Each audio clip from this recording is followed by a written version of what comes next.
కామారెడ్డి జిల్లా భిక్కనూరు గ్రామ శివారులో నిర్మించనున్న రసాయన పరిశ్రమ ఏర్పాటుపై అధికారులు ప్రజాభిప్రాయాన్ని స్వీకరించారు.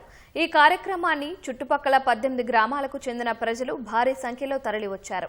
కెమికల్ ఫ్యాక్టరీ నిర్మాణాన్ని తీవ్రంగా వ్యతిరేకించారు. రసాయన పరిశ్రమ నుంచి వెలువడే వ్యర్థాలతో పల్లెలు కాలుష్యమయంగా మారుతాయని ఆవేదన వ్యక్తం చేశారు. ప్రజల ఆరోగ్యం క్షీణిస్తుందని, పాడి పంటల మనుగడకు ముప్పు వాటిల్లే ప్రమాదముందని వాపోయారు. కెమికల్ ఫ్యాక్టరీ నిర్మాణ పనులను వెంటనే నిలిపివేయాలని ప్రజలు డిమాండ్ చేశారు. ప్రజాభిప్రాయం లేకముందే ఇన్ని ఏర్పాట్లు ఇన్ని కట్టడాలు జరిగినాయి. కానీ చుట్టుపక్కల గ్రామాలందరూ కూడా ముక్త కంఠంతో యొక్క ఫార్మా కంపెనీని వ్యతిరేకిస్తున్నారు. దీనికోసానికి ఇది పెట్టకుండా ఉండడం కోసానికి ఎన్ని పోరాటాలకైనా ఎన్ని ఉద్యమాలకైనా మేము సిద్ధంగా ఉంటాం. ఇప్పుడు తప్పనిసరి పెట్టడానికి సిద్ధమైనటువంటి వాతావరణంలో ఉంది.